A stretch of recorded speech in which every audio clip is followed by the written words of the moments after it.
Welcome to the Abundant Accountant Podcast. This is where accountants come to learn all the ways you can grow your firm. When you are in doubt, we are here to help you out. If you're ready to learn, ready to grow your firm, then you are in the right place to sharpen those skills and increase your revenue.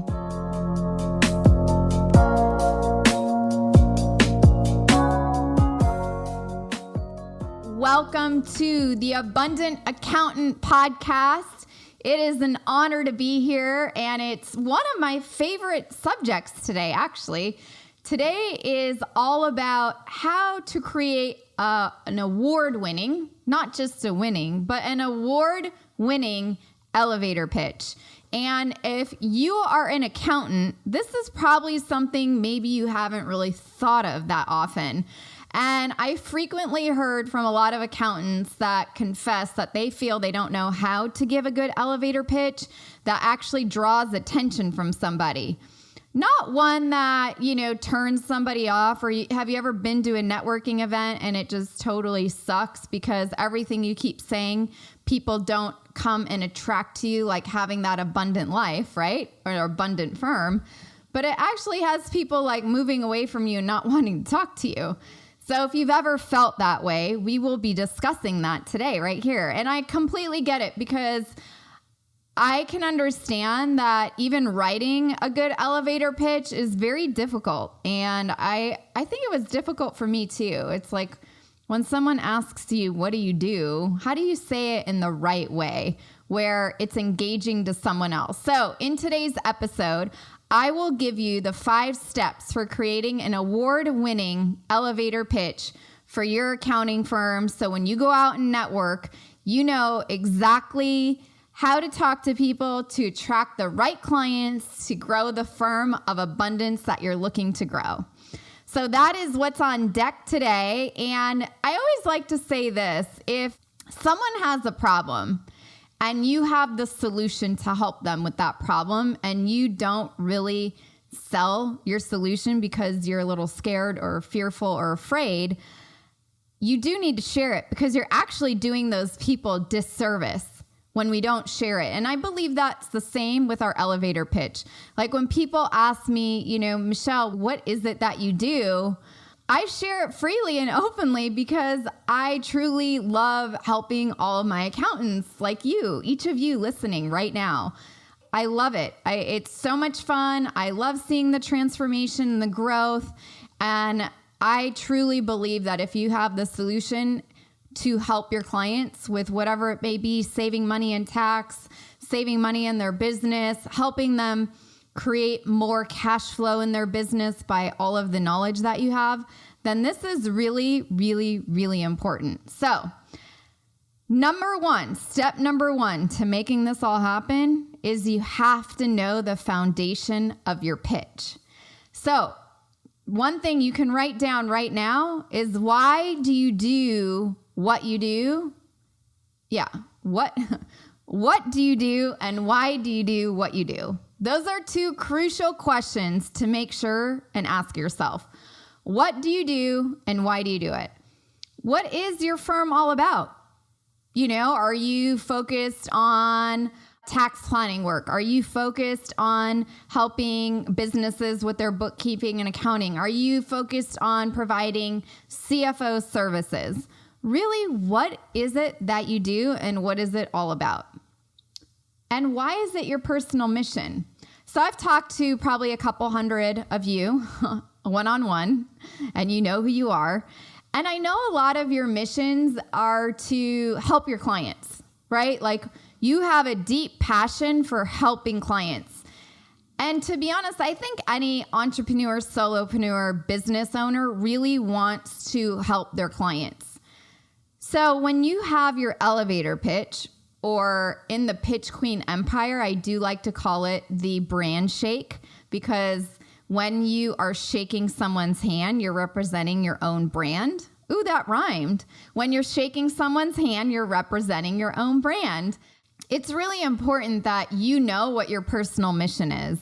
It can't be just about making money. It can't be just about these like materialistic things. But I think for a lot of us, and when I've talked and spoken to each of you, Your personal missions are ultimately to help people and to, you have a special knowledge. As an accounting professional, you have a knowledge that a lot of people don't have, and they really, really need you. And then the last thing to think about is really, who can you help?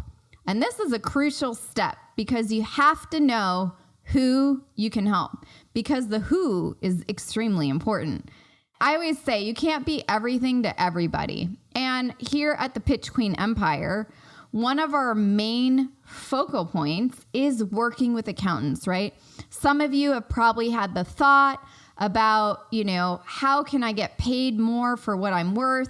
I dish out all of this free information all day to clients via email and phone calls, and I never really get paid for it. So I truly know that I can help you and put an end to that and make sure that you feel good about it too.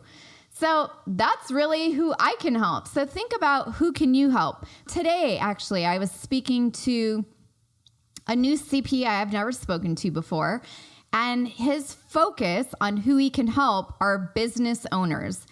And that's what he's really passionate about. He likes that he can help them with their business returns. He can help them with planning. He can do the monthly fees. He'd rather work with just a few businesses than hundreds of individual people. And then there's another accountant who prefers to just work with hundreds of people. So it's really like, what's your cup of tea? So step number 2, which is one of the most crucial steps. I truly believe that this step is what's going to set you apart from any other accountant anywhere you go. Any networking events, if you're sitting on an airplane, if you're standing in line at Starbucks, as an accountant, CPA, enrolled agent, you have clients everywhere and you have no idea what they do because we don't talk to a lot of people anymore. But here's a structure that I love. So you can copy this, you can write it down. I would take some notes right here. But here's the structure. First, you need to know who your ideal client is. Then you really need to understand the problem that you're helping them solve because you are the expert problem solver for them. And then you want to understand what it is that your clients really want to achieve. And that's what will be the third important piece to this puzzle. And then the last thing is we want to ask a question. Do you know anyone I could help? So this is how it's going to go. What I have found, and I'm going to pretend I'm an accountant for a second, okay? What I have found is that there's a lot of business owners that are doing over $2-3 million in revenue who want to keep more of that money in their pocket so they can fund and implement better structures in their businesses with equipment and technology to create a more efficient business so they don't have to work as much and they can take a little bit more time off and actually not ever have to work a weekend because so many business owners that I work with have to work all weekends. And they don't believe that's possible. They believe that they have to work every single weekend. And what I do is I show business owners how to save money in their business right now, if they have a business of between $2 and $3 million in revenue, so that they can create better structures and systems in their business to keep the money in the business instead of sending out checks to the IRS. Do you know anyone I could help? That's the structure, everybody.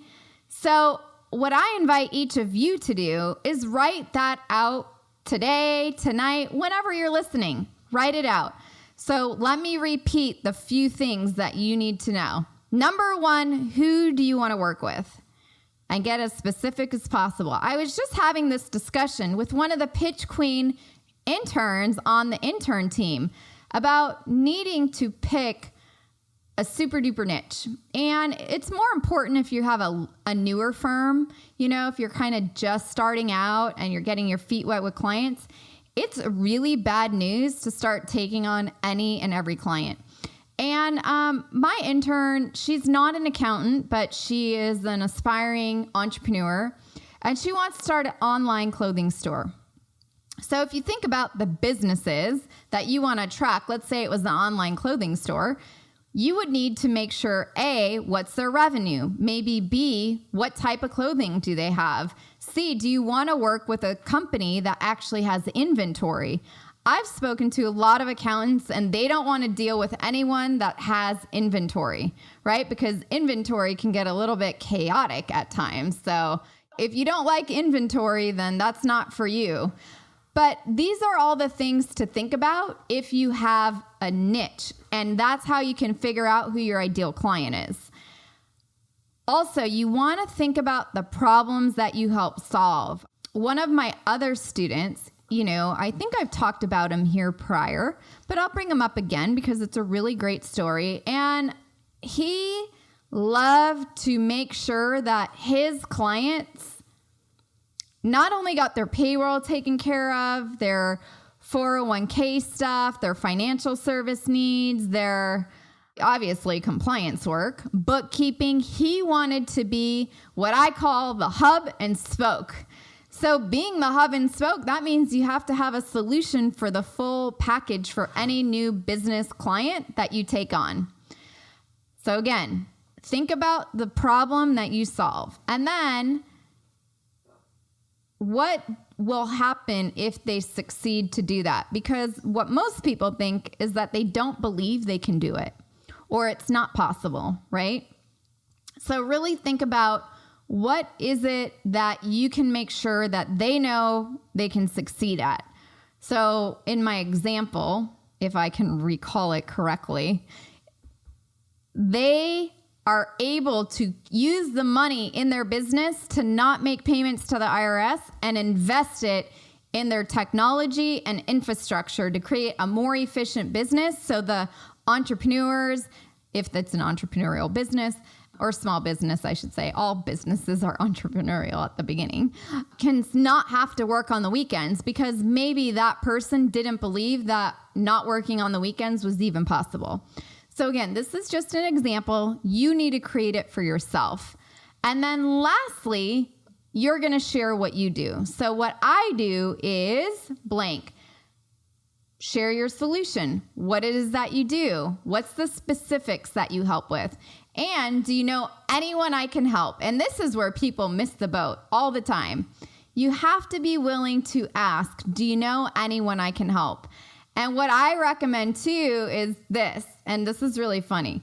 When you start asking people, networking, etc., and they say, do you know anyone I can help? You're automatically not making it about them and you're making it about helping other people, right? So when you help other people, the person typically will say, if you're in the right area networking or at the right place, oh yeah, that's me. You can help me. So it's a really great way. Okay. So step number 2 is crucial, super duper important. So make sure you get step 2 down. Step number 3 is know who to pitch to. I can't tell you how many times I have seen people making their pitch about their business to someone who doesn't need anything, right? So I have a new friend, and this is an example, who's a business corporate attorney. Okay. So what if this person went to pitch his services to a place where they had 0 business owners and you were talking just to a bunch of people or students, let's say, or, people with jobs? It's probably not the best place to do and build relationships with people. So step number 3 is know who to pitch to. And there are multiple reasons why this is really important. Number 1, when you are knowing who you want to pitch to, I would make a list. Make a list of 5 people, 5 different niches, industries on who you want to pitch to, because that is what's going to create confidence. And it won't come across as if you're desperate when you're talking to people as you need new clients. And you want to pitch to the right people. It doesn't make any sense if I were to start sharing about how the pitch queen can help specifically accountants if I go to an attorney convention, right? I mean, maybe if they're experts in tax, it would make more sense because they have some, or maybe the attorneys do work with a lot of CPAs, but that's going to be a lot of extra work and a lot of extra steps. So think about the people and the right people that you want to pitch to. And remember that you won't be able to help everyone the same. And this goes back to what we were talking about, who your ideal client is. And you'll probably hear me talk about it pretty often. But having your ideal client is really important because you can't be everything to all people. And I was just dealing with this. One of the EAs that I've worked with, she's had a client for a really long time, and he's in the construction business. Okay, so they do construction contract work, and she really, really wanted to help him. However, this person is not her ideal client. I don't even know maybe if the ideal client is in the construction business or space. I think it really needs to be someone who has been in business a few years. They're, paying a lot in tax, but again, pick a niche where they understand you. She deals with a lot of real estate investors. So I'm like, well, why don't you spend your time focused with the real estate investors versus dealing with a construction guy, a truck driving guy, and this guy? But you won't be able to help everybody when you are just all over the place. So you really want to focus. And we don't want to pitch people who you can't help. It's a waste of a breath. It's a waste of time. And we all don't have a lot of time, right? You have so many deadlines. We've got deadlines on the 15th all the time. We have just so much going on that it's just not worth it to pitch to people who we can't really help. But also, again, step 3, I can't hone in on this enough. Who is your ideal person you would like to find? Who do you want to help? Who do you want to work with? Where do they hang out? What publications do they read? Where do they spend their time online? What public places do they spend time in? Because, if your clients are at Starbucks all the time because the Starbucks is in a conglomerate of massive business buildings, that might be a great place to meet new clients. So again, step number 3, know who to pitch to. So maybe make a list today. Why wait, right? Now, step number 4 is my all-time favorite. Step number 4 is all about practice. Practice makes perfect. People make their first impression of you within the first 6 seconds of meeting you. So practice counts. Don't let it just slip by the side and just say, oh, I'll just practice like when I get there or when I go somewhere, or maybe you're going to a BNI meeting. I know a lot of you do attend some BNI groups and other things. If you practice this like once a day, or no, not once a day, 10 times a day for a few days prior to any meeting or function, it's going to make a huge difference. And note while practicing these 3 different things. Number 1, your body posture. It's very important because if you're practicing slouched down like this, you won't receive the same results. And you always want to keep the tone of your voice pretty consistent. You want to have confidence in your voice.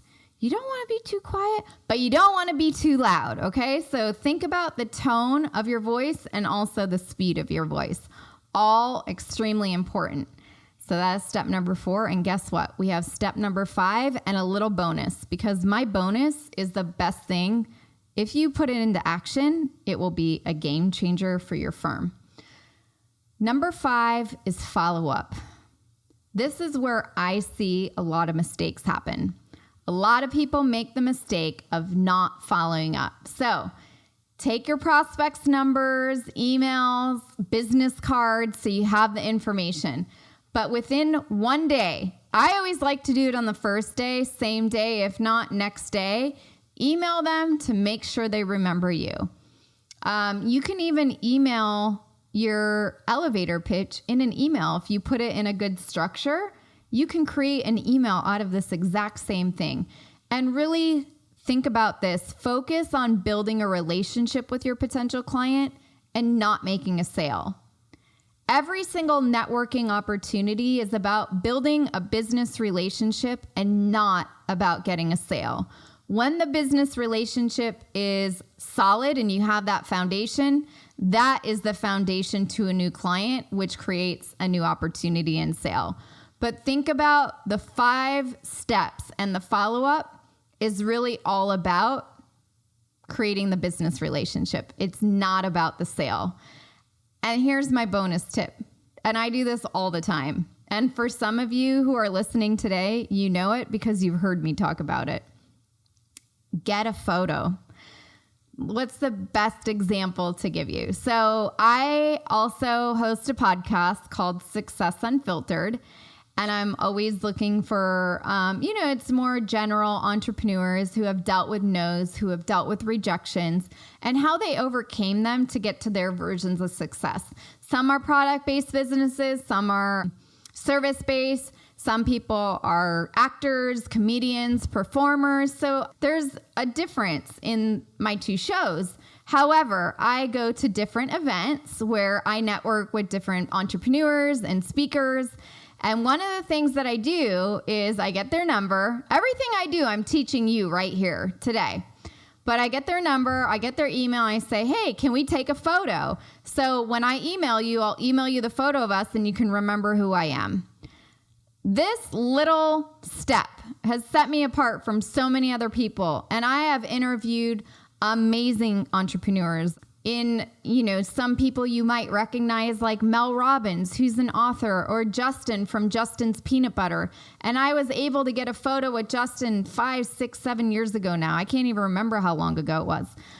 But this is something that you can do. And, it's not like I'm sharing these photos. It's really to save it with their contact information in order for them to remember, number 1, it's unique. Number 2, no one's doing it. And 3, they're going to remember you. So you really want to make it memorable. And when you make it memorable, these are the things that you can do. So here is my elevator pitch that I've done as it relates to myself helping each of you as an accountant. So I help mission-driven accountants, CPAs, EAs, bookkeepers who have been in business at least 2 to 3 years really learn how to sell with the confidence and come from a place of service to offer their high-value services to their clients without feeling sleazy, pushy, or desperate, and really have the confidence to deliver that in their message so that they can increase the sales conversations and increase the conversions to ultimately increase their revenue. Do you know anyone that I can help? So my goal for you is create and fine-tune your elevator pitch. Practice, practice, practice, practice. As I said, I would say 10 times a day until it becomes flawless.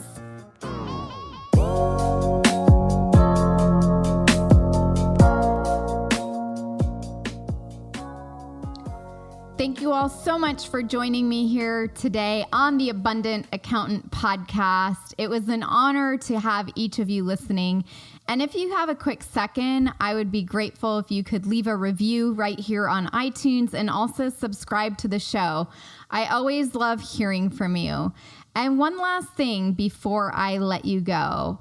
If you feel that you've been giving away too much information for free, or you're tired of not being paid what you're worth, then you're probably like many accountants who feel like they're on a cash flow roller coaster ride. And I have the solution for you. So you can join us for our Abundant Accountant Masterclass at abundantaccountant.com to learn how to communicate your value, collect higher fees, and really do it with confidence so you can get paid what you're worth and work a little bit less and make a little bit more money and have that life of abundance. Again, visit theabundantaccountant.com.